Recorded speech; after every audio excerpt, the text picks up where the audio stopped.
Vous avez déjà entendu parler de déforestation.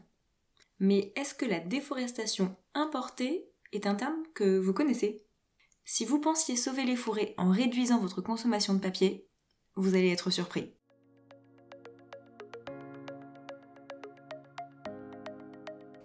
Bonjour et bienvenue dans Écolo au boulot.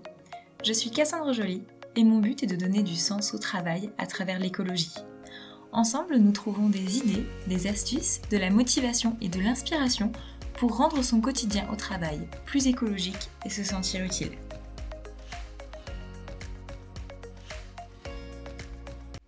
Bonjour et bienvenue dans ce nouvel épisode de podcast dédié aux forêts et à leur protection. Il tombe à pic puisqu'il y a quelques jours, à la COP26, les États ont déclaré des objectifs de lutte contre la déforestation. Cependant, c'est clairement un sujet compliqué que celui des forêts. C'est pour ça que j'ai demandé à Ellie de l'ONG Envolvert de venir nous en parler sur le podcast. Vous avez sûrement déjà entendu parler de cette association dans le podcast parce que j'y suis bénévole depuis de nombreuses années. On en avait par exemple parlé avec Flora dernièrement dans le podcast sur le mécénat. Donc déjà, pourquoi est-ce qu'on parle de déforestation ? Sans commencer par parler du rapport avec les entreprises, vous allez voir qu'il est assez évident. Donc en théorie, les forêts, on les voit comme des puits de carbone. Elles puisent environ 20% de nos émissions de CO2 à l'échelle du monde. Dans la lutte contre le dérèglement climatique, les forêts ont un rôle très important pour stocker du carbone. Au contraire, la déforestation diminue ce rôle de puits de carbone. Et puis si le bois est brûlé, ce qui est à peu près toujours le cas en déforestation, la forêt rejette du CO2. Donc non seulement elle est plus un puits de carbone, mais en plus elle émet plus de carbone que ce qu'elle en absorbait. Aujourd'hui, si la déforestation était un pays, ce serait le 3e plus gros émetteur du monde, juste derrière les États-Unis et la Chine. En fait, chaque année, c'est l'équivalent d'une surface d'un pays comme la Grèce qui disparaît. Et puis les forêts, ce sont aussi des réserves de biodiversité. Donc en détruisant ou en diminuant ces espaces de biodiversité, il ne faut pas s'étonner qu'un millier d'espèces soient menacées d'extinction. Et pourquoi elles sont détruites, ces forêts ? Souvent, c'est pour créer les espaces d'élevage ou d'exploitation des ressources. Et c'est là qu'on comprend que la déforestation, elle s'importe. En tout cas, ce ne sont pas toujours les pays où la déforestation a lieu qui vont consommer le fruit de cette déforestation. En France, par exemple, la surface des forêts augmente, sans entrer dans le détail de la qualité biologique de ces forêts. Bref, donc en France, même si nos forêts à nous, elles augmentent, on est quand même en cas de déforestation importée, parce que la déforestation qui a lieu en Indonésie, au Congo ou en Amazonie par exemple, elle se fait aussi parce que nous, on achète des produits qui font que là-bas, il va falloir déforester pour les produire. Et on ne parle pas que des arbres, loin de là. Donc dans cet épisode, on va comprendre avec Ellie ce que c'est exactement la déforestation et comment l'éviter, notamment en entreprise. Parce que de la même manière qu'une empreinte carbone, la déforestation, ça se mesure. Et Envolvert a développé un outil pour cela, qui est déjà disponible pour les individus et qui sera dans quelques mois disponible aussi pour les entreprises. Ellie va d'abord nous présenter la méthodologie de l'empreinte forêt. C'est une première étape qui est importante pour qu'on comprenne quelles sont les matières à risque et pour comprendre quelles actions vont être les plus utiles. Ensuite, ensemble, on imagine un peu la journée idéale d'un travailleur français respectueux des forêts. On parle aussi du rôle des entreprises dans l'analyse de leur chaîne d'approvisionnement, parce qu'en matière de déforestation, vous allez voir que le diable se cache très souvent dans les détails. Vous êtes prêts à sauver vraiment les forêts ? Allez, c'est parti. Pour vous mettre dans l'ambiance, laissez-moi vous proposer une petite parenthèse sonore en forêt.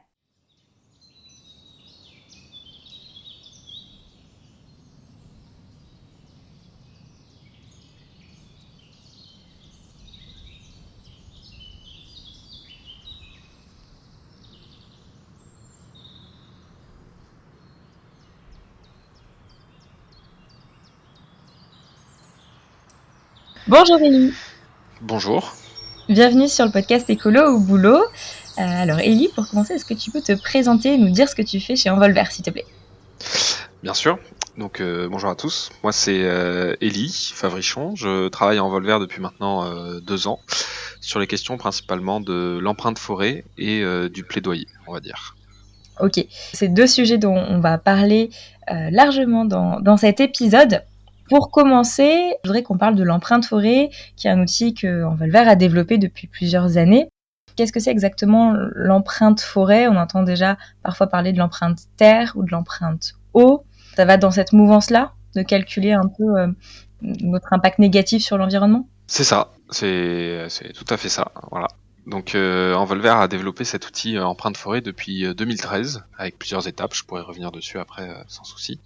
Donc l'objectif de l'empreinte forêt, c'est un outil de sensibilisation qui vise à interroger les personnes qui réalisent ce test, on va dire, ou qui s'intéressent à l'empreinte forêt, pour les sensibiliser sur leur impact sur les forêts dans le monde. Donc on n'est pas uniquement sur les forêts en France, mais vraiment sur les forêts. On s'intéresse à 8 matières premières qu'on appelle à risque de déforestation et qu'on va retrouver dans de nombreux produits finis. Donc ça peut aller des produits alimentaires, comme aussi des produits plus de construction ou des carburants, des choses comme ça.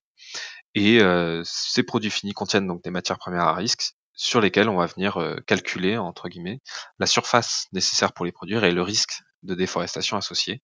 Et ça va nous donner une surface finale qu'on appelle l'empreinte forêt. Et donc, comme tu as dit, c'est exactement comme la plus connue, c'est bien sûr l'empreinte carbone. L'objectif de cet outil, c'est de venir en complément de ces outils qu'on trouve parfois un petit peu réducteurs, notamment l'outil empreinte carbone, qui ne présente pas tous les aspects d'une perte de la forêt, notamment les aspects biodiversité. Ouais, d'accord, c'est pour amener quelque chose en plus par rapport aux autres outils de mesure qui peuvent exister. C'est ça. Ok, donc il y a la méthodologie avec les 8 matières à risque. On peut peut-être développer ces 8 matières, c'est quoi? Ouais, bien sûr. Je peux faire un point sur la méthodologie. Donc, on s'intéresse à 8 matières premières à risque. La première, c'est le soja. Ensuite, on va avoir l'huile de palme, le café, le cacao, bien sûr. On a l'élevage bovin. Donc ça, c'est un peu plus compliqué, mais principalement pour le produit, le cuir. Voilà. On va avoir ensuite l'EVA, qu'on va retrouver dans le caoutchouc et donc dans les pneumatiques, par exemple. Et bien sûr, le plus connu, donc quand on parle de forêt, c'est le bois. Et donc là, on l'a sous-divisé, on va dire, en deux. Le bois utilisé tel quel en construction, par exemple, en palette, et le bois transformé plus en papeterie et emballage. Toutes ces matières sont ce qu'on appelle des matières à risque, car elles participent à la déforestation, et généralement elles participent fortement à la déforestation dans les forêts tropicales. Donc les 3 grands bassins, que ce soit la forêt amazonienne, la forêt, on va dire, d'Afrique de l'Ouest autour du bassin du Congo, et l'Asie du Sud-Est avec Indonésie, Malaisie. Et donc ces matières premières ont un peu des origines spécifiques. Donc le soja, par exemple, provient fortement d'Amérique du Sud. Donc on connaît les problématiques que ça engendre, notamment au Brésil, mais aussi en Argentine, des choses comme ça. L'huile de palme, par exemple, va être plus en Asie du Sud-Est, avec Indonésie et Malaisie qui produisent entre 70 à 90% de la production mondiale. Et si on prend par exemple le cacao, le café, ça va être des produits qu'on va retrouver plus en Afrique, mais aussi en Amérique du Sud. Voilà. Ces matières premières, ensuite, nous on s'intéresse à la transformation et donc à l'utilisation finale, donc c'est les produits finis. Et pour chaque matière première, on a une quantité, je vais pas dire infinie, mais on a beaucoup de débouchés finaux qui existent. Parfois c'est très connu et parfois beaucoup moins. Donc c'est aussi l'objectif de cet outil, c'est de casser un peu des idées reçues. Donc, si on prend le soja, en fait, on le retrouve indirectement, souvent dans nos assiettes quand on consomme de la viande. Parce que ce qu'on utilise dans le soja, c'est généralement du soja transformé qu'on va appeler des tourteaux et qui vont servir à nourrir les animaux en élevage. Même si je mange une viande qui est française, elle a peut-être été nourrie par du soja Importé.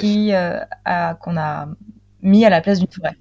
C'est ça. Le soja est fortement utilisé en termes d'aliments pour l'élevage, parce que c'est une plante qui a beaucoup de propriétés, donc beaucoup de protéines et de choses comme ça, et qui est donc très intéressant pour nourrir les animaux et leur apporter leurs besoins essentiels.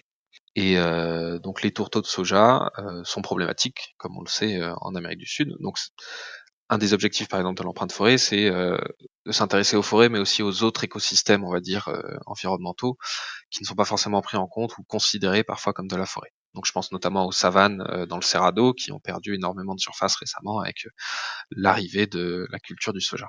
Et donc c'est un des points qui est parfois le plus marquant, on va dire, pour certaines personnes, c'est on sait qu'il y a des interdictions d'utilisation d'OGM en France, mais en fait indirectement on peut consommer encore du soja OGM en France via l'alimentation de nos animaux. Donc même si on consomme des viandes françaises, on peut se retrouver à consommer du soja OGM importé, donc de Brésil ou d'Amérique du Sud. Voilà.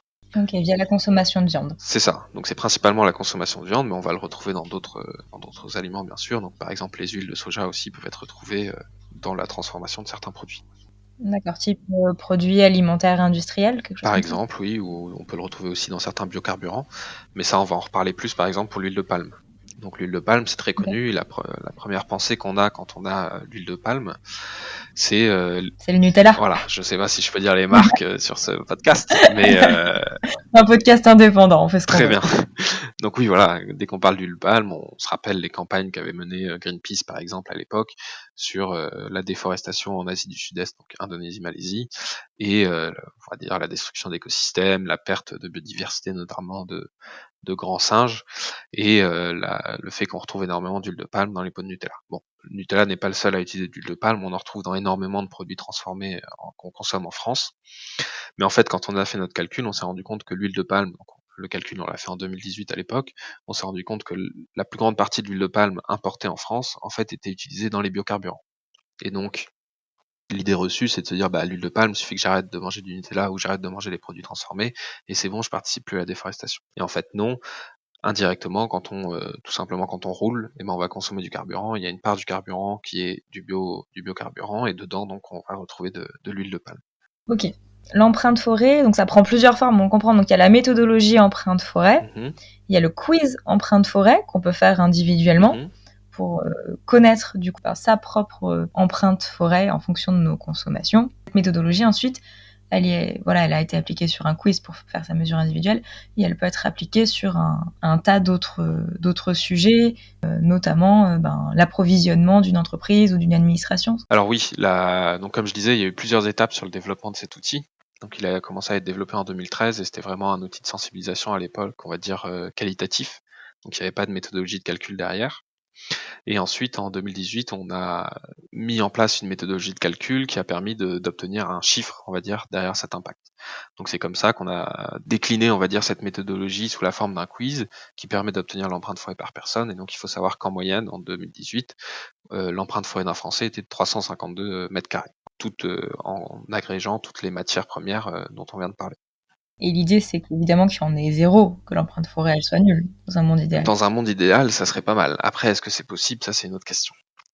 Mais voilà. Et en fait, cet outil est en permanence évolution. La méthodologie s'applique à un pays de consommation. Donc on va regarder dans un pays où on consomme un produit l'impact que ça a eu sur les forêts.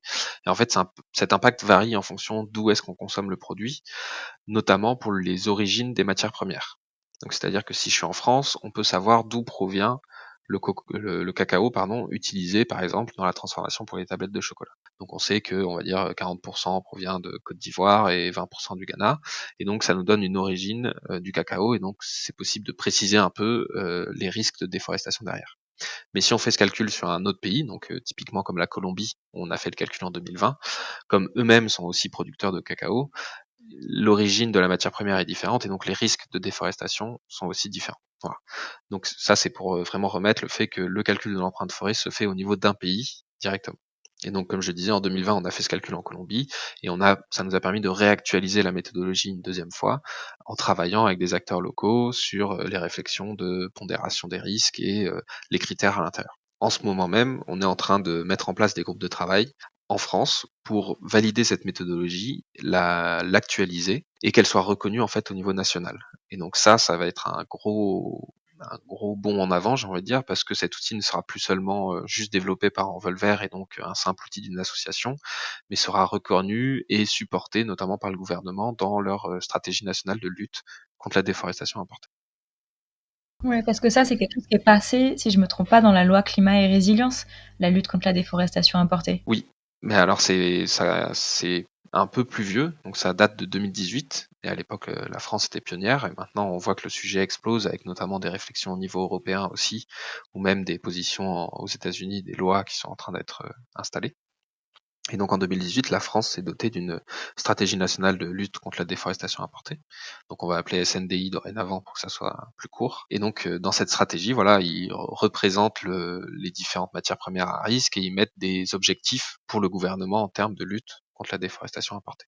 Donc là-dedans, on va avoir des aspects zéro déforestation importée dans les achats publics, par exemple, des collectivités ou du gouvernement d'ici 2022. Pareil pour les entreprises d'ici 2025.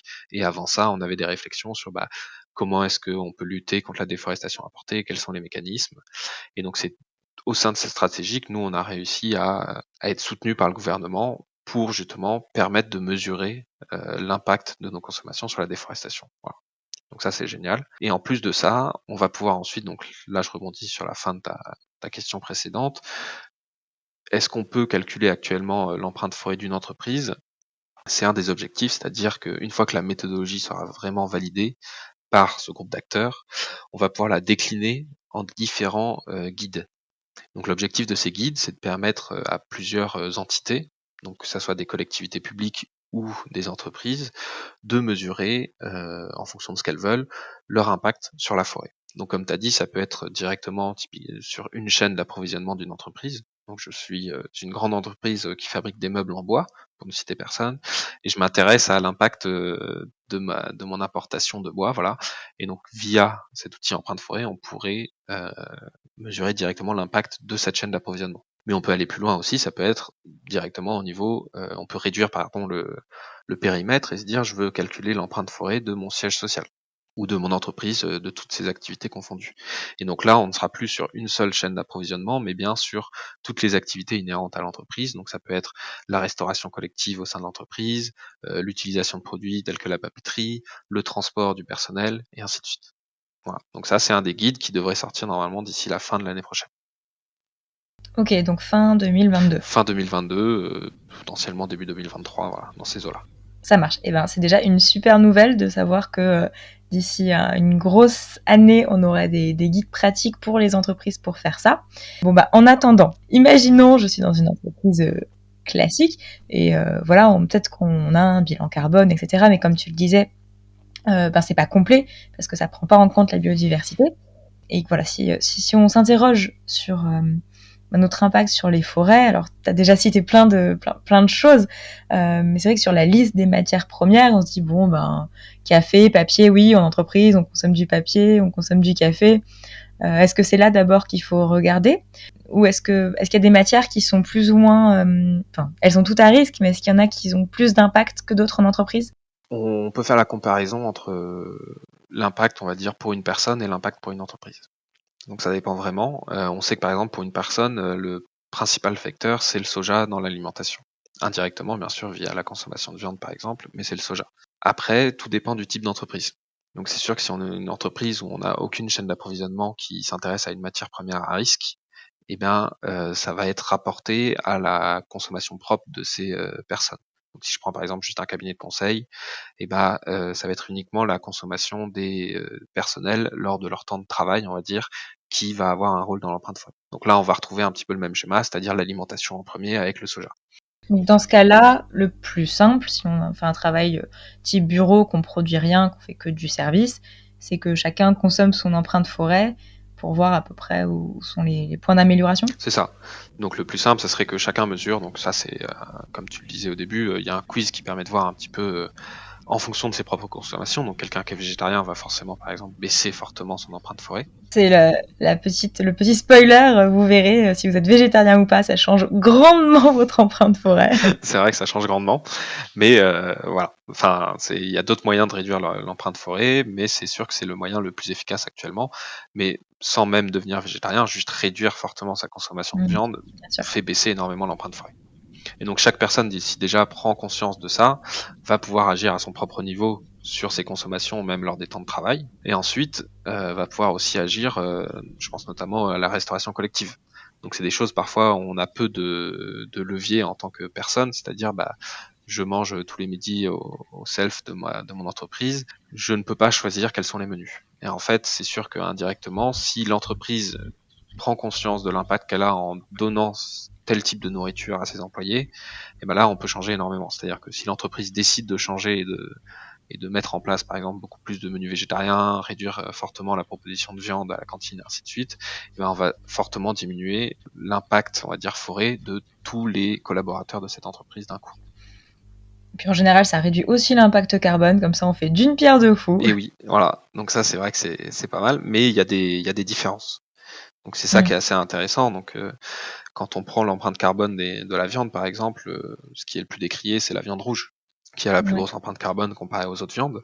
Et donc parfois on conseillait de manger de la viande blanche en échange. Quand on a fait le calcul de l'empreinte forêt, on s'est rendu compte qu'en fait la viande blanche avait un plus gros impact sur la forêt, notamment la volaille, que la viande rouge. Pourquoi ? Parce que la volaille est très dépendante des tourteaux de soja dans son alimentation, parce que c'est des monogastriques, et que la viande rouge, donc les bovins généralement, ont d'autres alternatives en termes d'alimentation. Donc typiquement, il y en a encore quand même pas mal qui pâturent juste dans les champs de temps en temps, et donc ça réduit la consommation de soja pour ces animaux-là. Voilà. Donc les deux empreintes présentent des problématiques différentes, et il est bon de prendre conscience des deux, on va dire. Ouais, c'est vrai que ça donne une vision un peu plus globale, même s'il manque sûrement encore, juste carbone et forêt, il y a sûrement d'autres enjeux Bien sûr. qu'on n'a pas ciblés, mais ça permet d'avoir une vue un peu plus systémique. Ok. Et par exemple, si je travaille donc dans une entreprise où il y a une restauration collective et je me dis que j'aimerais bien remonter le fait que potentiellement on fait de la déforestation apportée par l'alimentation, est-ce qu'il y a des ressources que je peux consulter pour m'aider à cibler le type d'aliment qui va être potentiellement à risque de déforestation importée? Oui. En fait, le quiz, on va dire, c'est une première étape. Ça va permettre de prendre conscience à son propre niveau de l'impact qu'on a sur les forêts. Et ensuite, celui-ci a été accompagné d'un rapport où on présente plus en détail pour chaque matière première les impacts que ça a, l'empreinte forêt moyenne des Français. Et surtout, à la fin, on propose, on va dire, des pistes d'amélioration à notre niveau. Donc la plus connue, celle qu'on a dit, c'est réduire notre consommation de viande. Mais voilà, on a proposé d'autres pour un peu toutes les matières premières ou pour tous les produits. Donc ce rapport et ce quiz sont basés, comme je le disais, sur le calcul en 2018. Et tout comme le guide pour les entreprises qui est prévu pour la fin de l'année prochaine, il y a aussi un nouveau rapport, donc une actualisation de l'empreinte forêt moyenne des Français, qui est prévu pour la fin de l'année prochaine, sur la base de la nouvelle méthodologie. D'accord, ok.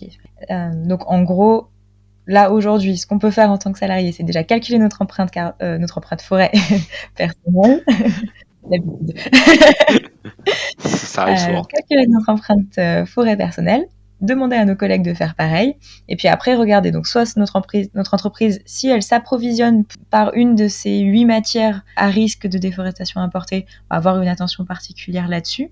Mm-hmm. Et puis voilà, comme tu nous as cité l'alimentation, qu'il faut peut-être en France regarder particulièrement aussi. Tu vois d'autres pistes pour l'instant? Oui, alors, donc ce que tu disais, c'est sûr que c'est bien, mais il y a des décisions qui se prennent au niveau de l'entreprise. Donc pour revenir, chacun peut faire sa propre sensibilisation, essayer de sensibiliser ses collègues.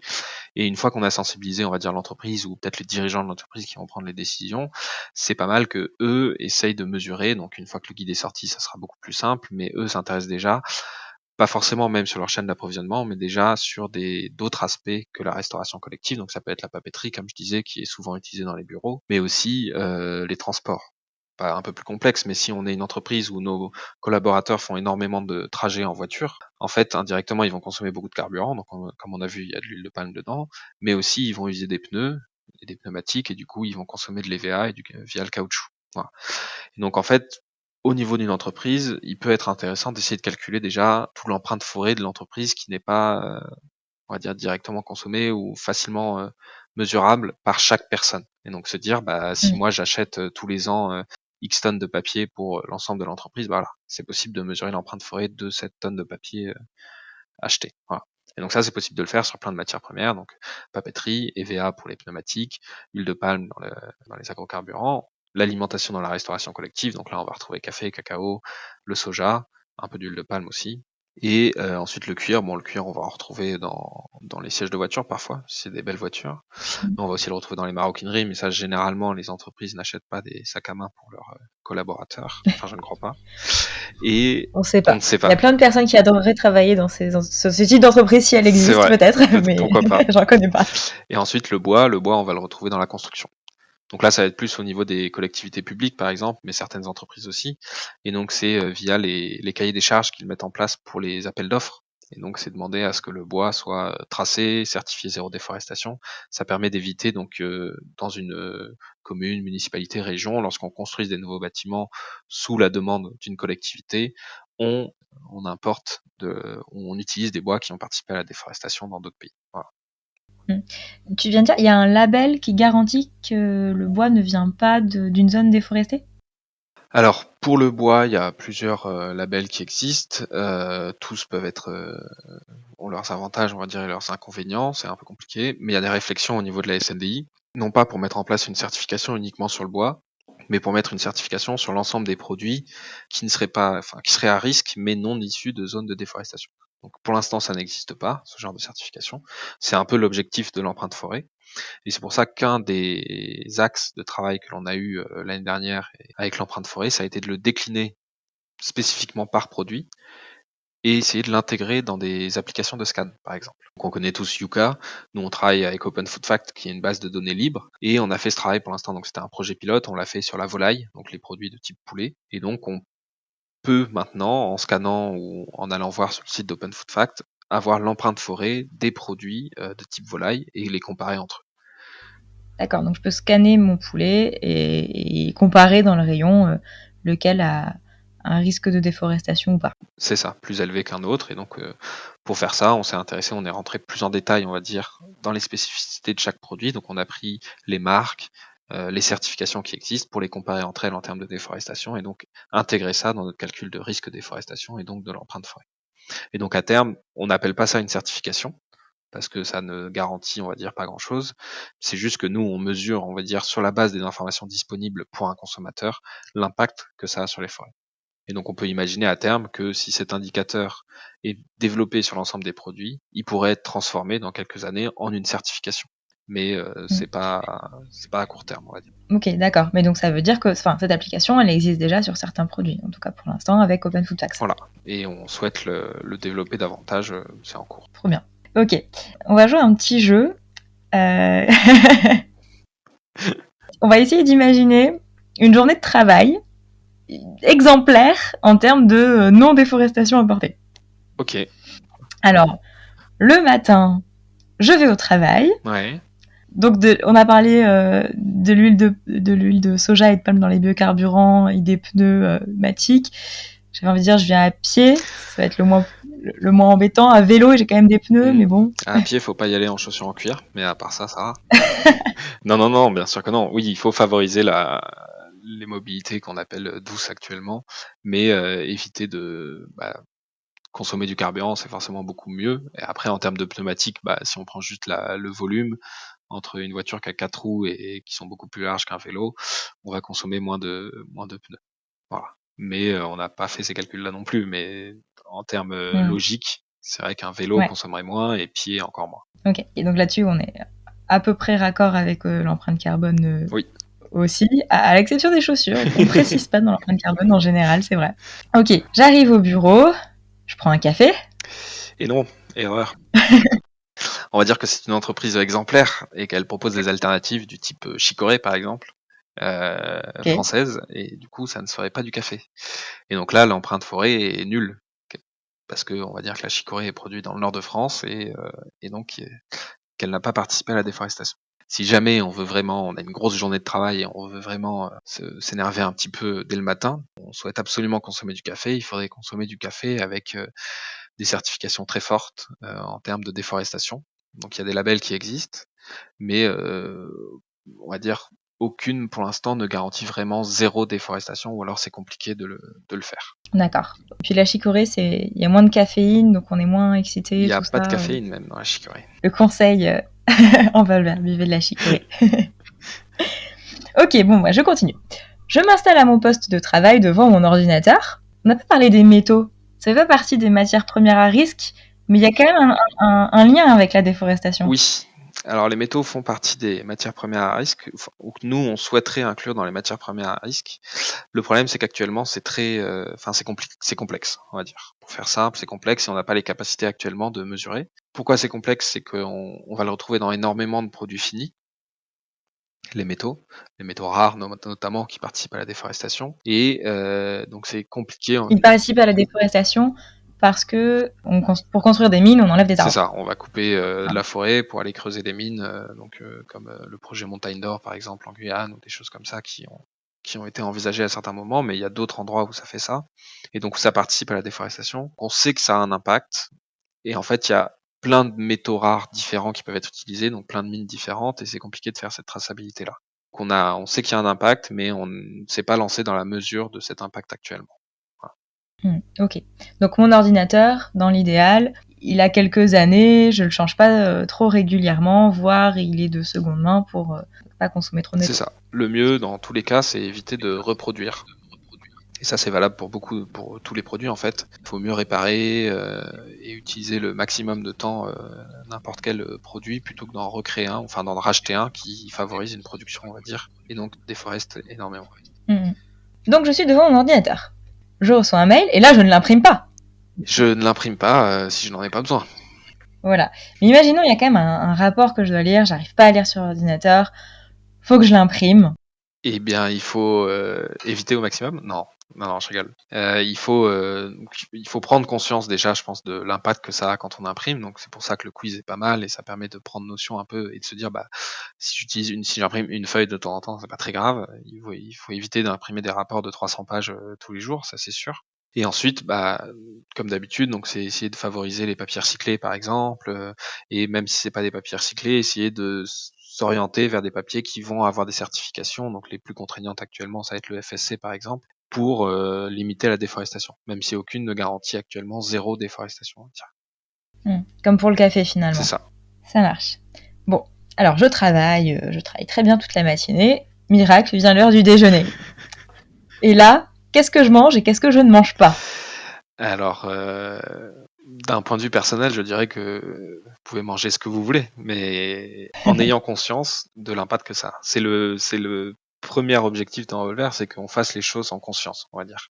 Et donc c'est quand on consomme quelque chose, on se dise pas ça a l'air bon, top. On se dit c'est bon, je sais que c'est bon, mais je sais aussi le coût que ça a, on va dire, autre que le coût financier. Et du coup, je le prends en conscience et je l'accepte. Et donc, une fois qu'on a ça, normalement, logiquement, on va réduire ce qui a le plus de coûts. Et donc ça peut être, bah, si j'ai vraiment envie, bah, je peux manger de la viande, mais il faut éviter au maximum, bien sûr.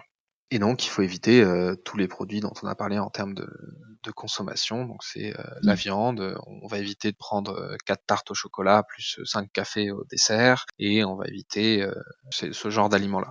Après, il y a des moyens de consommer. Donc, consommer encore des produits qui ne participent pas à la déforestation, mais qui pourraient être considérés comme un risque. Donc, typiquement, si on prend de la viande, comme on a vu, elle est souvent et nourrie avec des tourteaux de soja. Mais si on prend de la viande bovine, il existe, comme je disais, des bovins qui sont nourris 100% à l'herbe, et donc en France, qui ne participent donc pas à la déforestation. Et donc ça, c'est de la viande qui a d'autres problématiques. On ne parle pas d'empreinte carbone et de l'empreinte eau, par exemple, mais en termes de déforestation, celle-là n'a pas d'impact. Et généralement, elle est produite en France, et donc elle est forcément plus locale que d'autres viandes, par exemple. Ce qu'il faut éviter au maximum, oui, c'est les produits où on a peu d'informations, ou peu de possibilités de connaître les risques derrière. Donc ça va être c'est tout ce qui est produit transformé ou restauration qu'on appelle hors domicile. Donc là, c'est les sandwichs, kebab pour ceux qui aiment, burgers et ainsi de suite.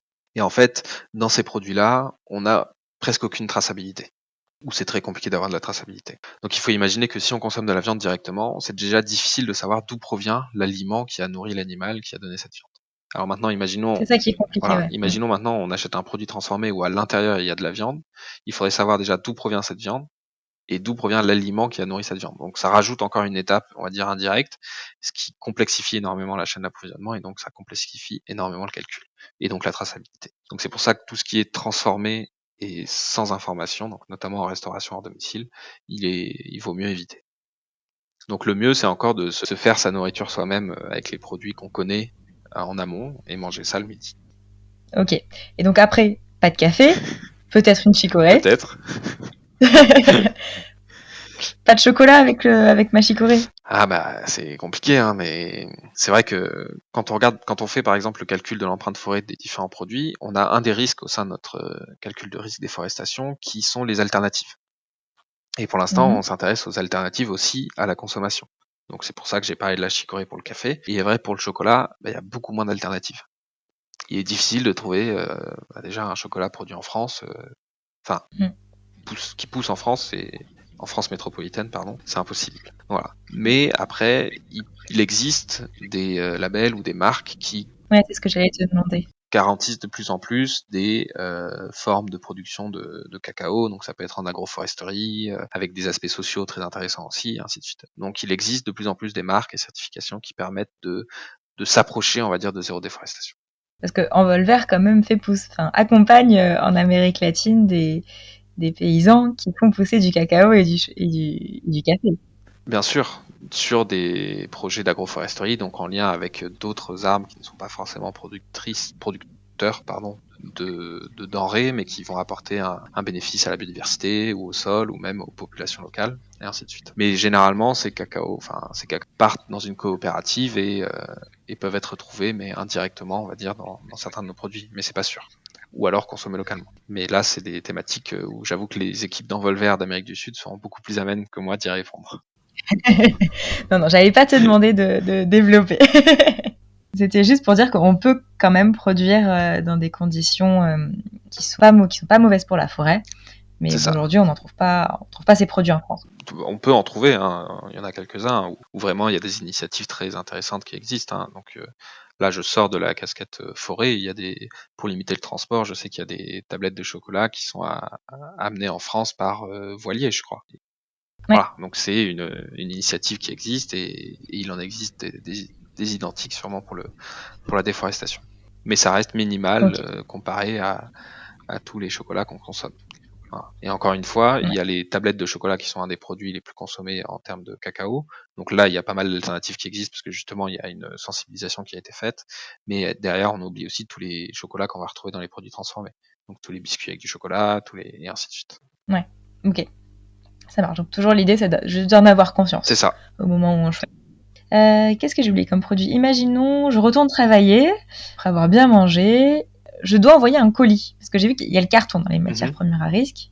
Du coup, je le mets pas dans un carton. Je vais le déposer en marchant chez la personne qui doit recevoir ce colis. Non, je rigole. Non. Elle est vraiment très bon. Non, c'est un peu trop fort. Mais on se rapproche du papier, donc c'est éviter au maximum d'envoyer trop de colis.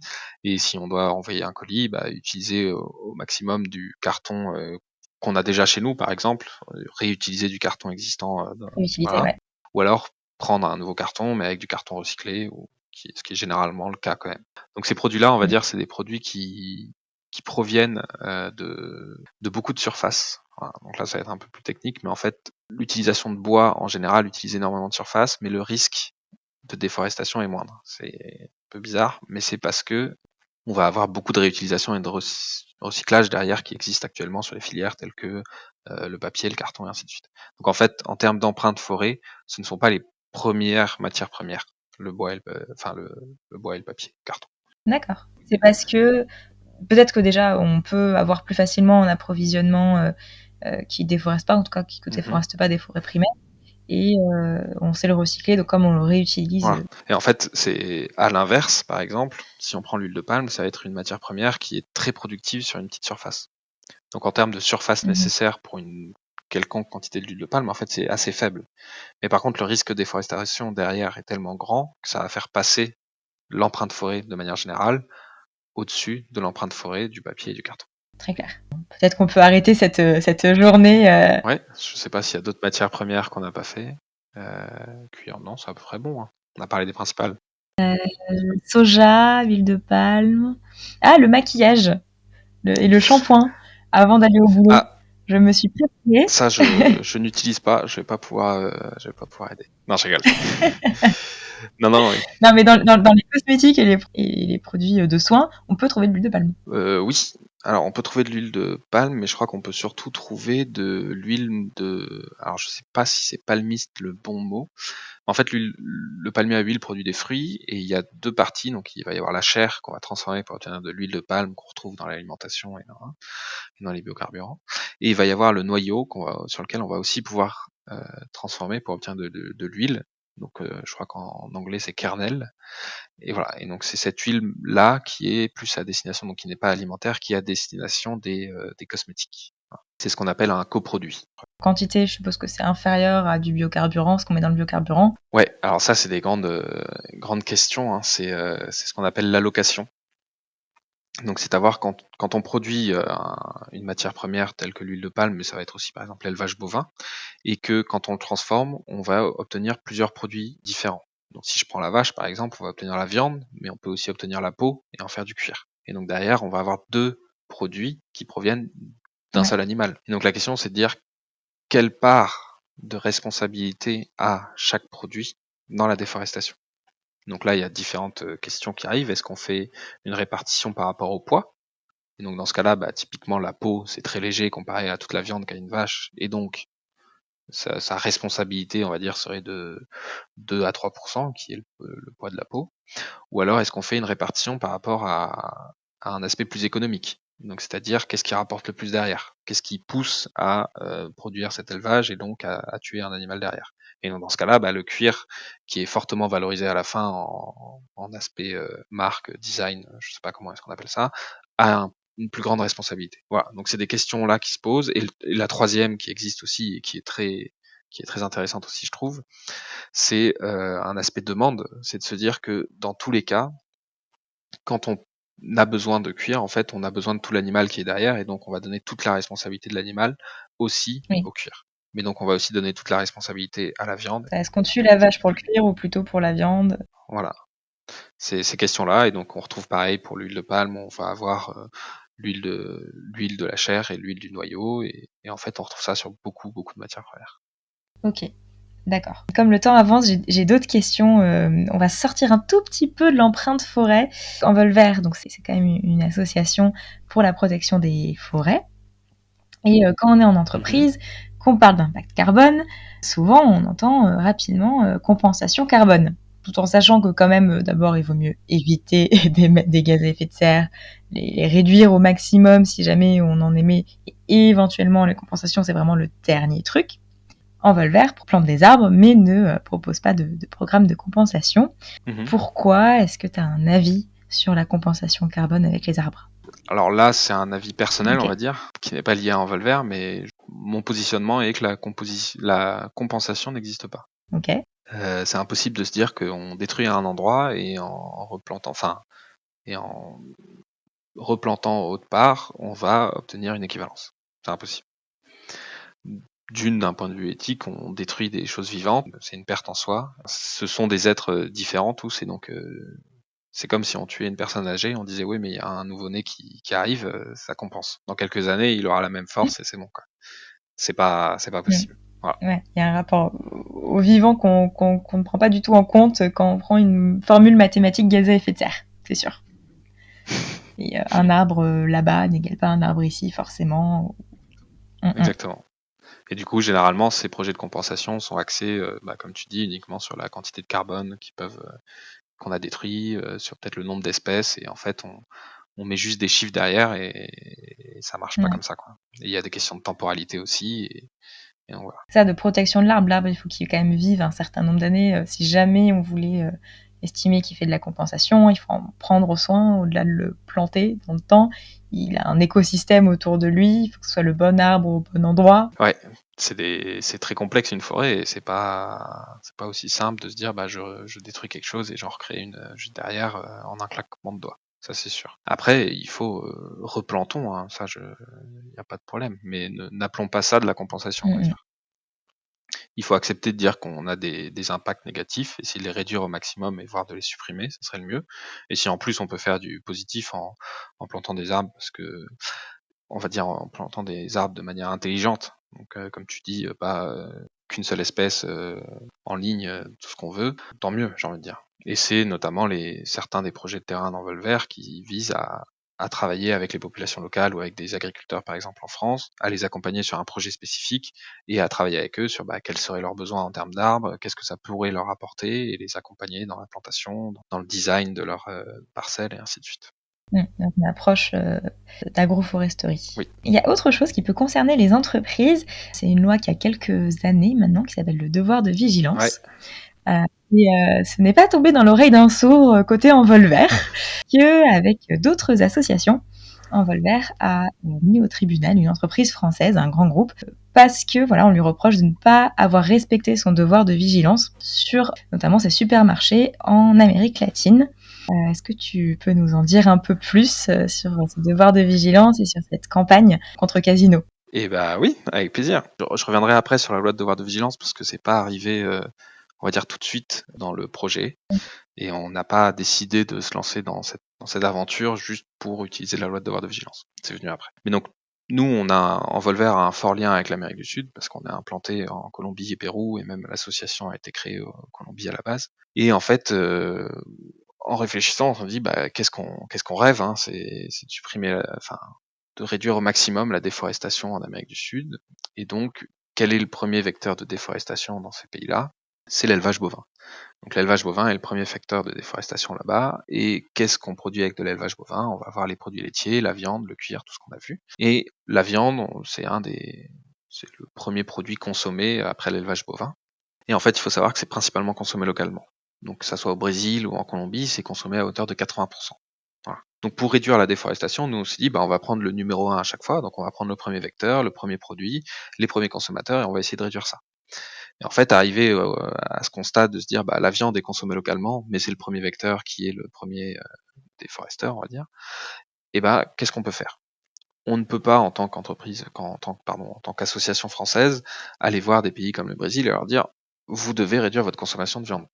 C'est pas notre rôle et on ne peut pas faire ça.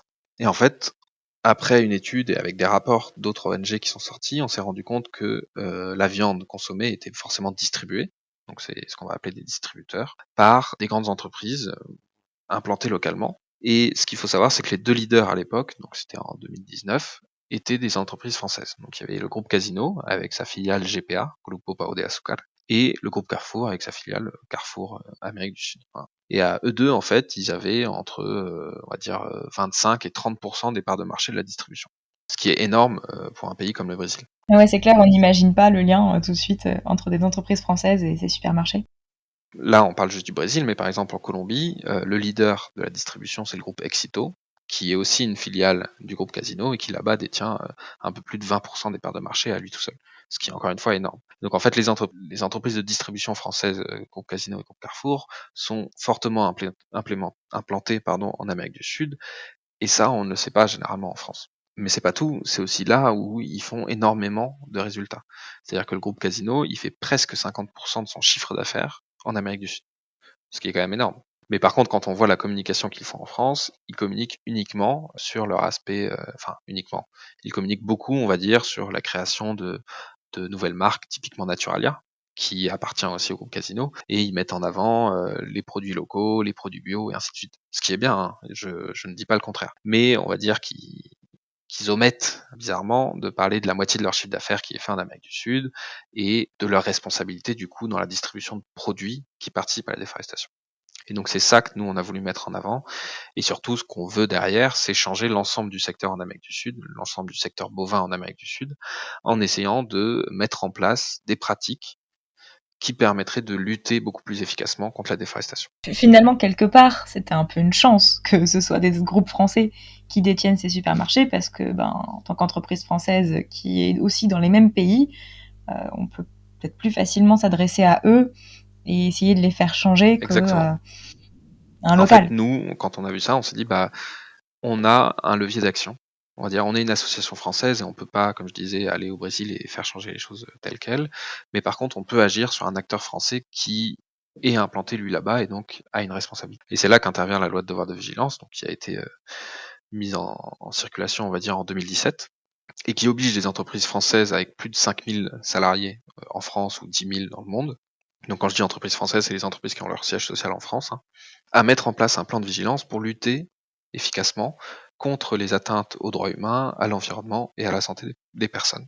Et donc ça, c'est très important, c'est-à-dire que sur la base de cette loi, il y a plusieurs choses qui sont possibles, mais la première, c'est de vérifier que ces entreprises-là mettent bien tout en œuvre pour éviter au maximum ces dégâts-là qui sont irréparables, j'ai envie de dire.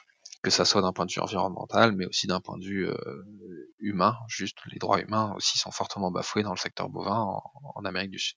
Et la deuxième chose qui est aussi possible avec cette loi-là, et qui est actuellement en cours dans notre procès, c'est de demander réparation.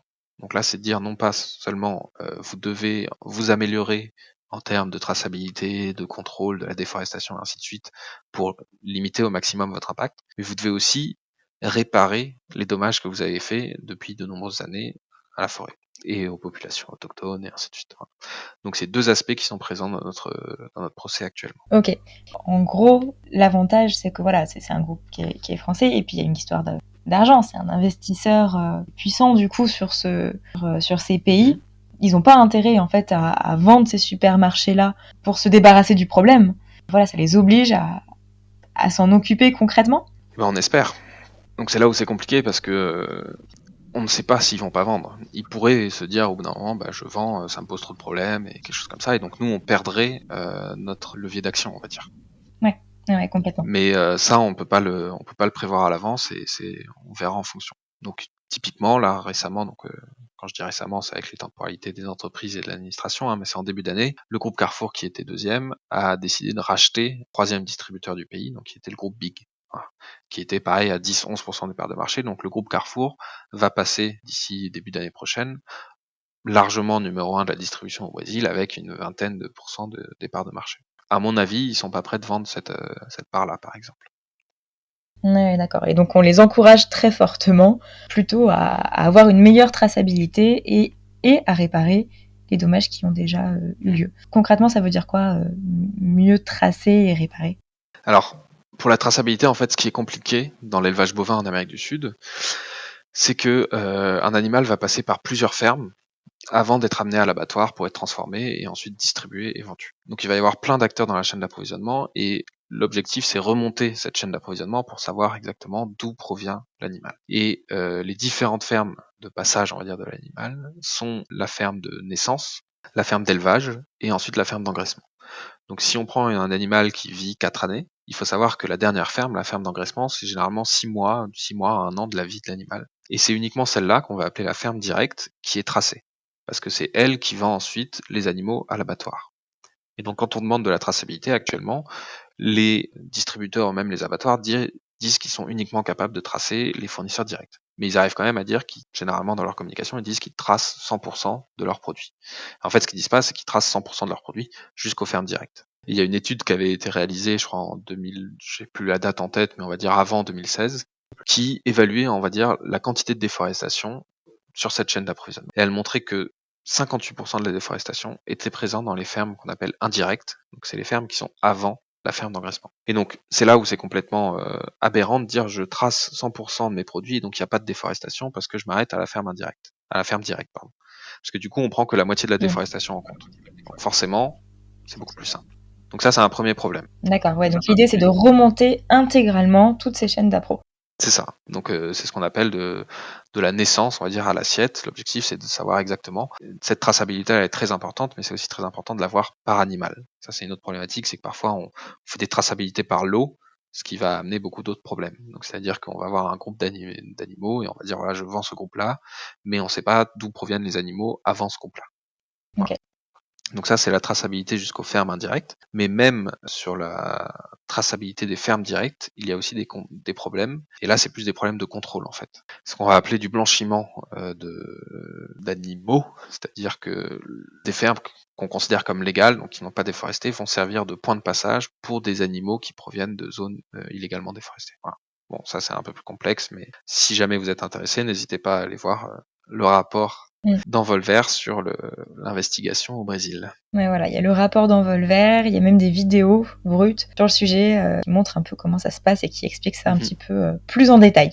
Donc voilà, c'est quelque chose aussi à avoir en tête. Si je suis dans une entreprise qui a un groupe qui potentiellement est implanté dans un pays où il y a des soucis de déforestation, peut-être qu'il va falloir aller creuser de ce côté-là et bien remonter les chaînes d'approvisionnement pour s'assurer qu'on n'ait pas de déforestation qui soit liée à ces approvisionnements. Et puis surtout, si je suis un groupe qui est soumis à la loi de devoir de vigilance, il faut que je publie mon plan de vigilance et donc que je le mette en place. Mais au-delà de le publier, il faut accepter de se dire je dois tout mettre en œuvre pour limiter mes impacts. Et même si on n'est pas soumis à cette loi, bien sûr, ça ne nous empêche pas. Même si on n'est pas soumis, bien sûr, 100% d'accord. Eh ben écoute, j'aurais eu envie de parler de la forêt et des impacts de la déforestation pendant encore longtemps, mais c'est vrai qu'on a déjà dit beaucoup de choses. Donc je vais arrêter mes questions ici. Est-ce que tu as un message en tête, un mot de la fin, quelque chose que tu voudrais faire passer aux personnes qui écoutent ce podcast? Déjà, merci à toi pour l'opportunité de parler de notre travail. Ça fait toujours plaisir. Et du coup, à tous ceux qui nous écoutent, c'est ce que je disais un peu tout du long, mais prenez conscience de l'impact que vous avez. Et une fois que vous aurez conscience de ça, faites tout ce que vous avez faites tout ce qui est en votre pouvoir, on va dire, pour réduire au maximum votre impact. Tout en vous faisant plaisir, ce qui est important aussi. Et compliqué du coup. Voilà. Vous pouvez suivre Envolver, le guide pour les entreprises qui arrivera d'ici 1 an et demi à peu près. je le partagerai si ce podcast existe encore d'ici là. Ça sera l'occasion de faire un épisode numéro 2. Ouais, voilà. Concrètement, comment je fais. Top. Merci beaucoup, Élie. Pas de souci. Voilà, c'était un épisode assez long, mais il y a tant à dire sur ce sujet des forêts. Vous avez compris, je crois que les pistes d'action sont multiples, en partant de l'action individuelle, avec une consommation respectueuse des forêts, chez soi et en entreprise. Vous pouvez commencer à identifier dans votre structure les consommations les plus impactantes pour les forêts. Et si vous travaillez particulièrement avec une des matières premières à risque, soyez très attentif à sa provenance et remontez bien les chaînes d'approvisionnement pour être sûr d'éviter la déforestation. Ces matières, pour rappel, ce sont l'huile de palme, le soja, le café, le cacao, l'EVA, le bois, la viande, le papier et le carton, qui sont donc des matières à haut risque de déforestation dans le monde. Ça ne veut pas dire qu'il n'y a pas d'autres matières qui causent de la déforestation, mais on sait un peu moins les mesurer. Et enfin, si votre entreprise est présente dans un pays où il y a de la déforestation en général, vérifiez que vous exercez correctement votre devoir de vigilance. Merci d'avoir écouté cet épisode jusqu'au bout. Merci à Élie pour son temps et toutes ses explications.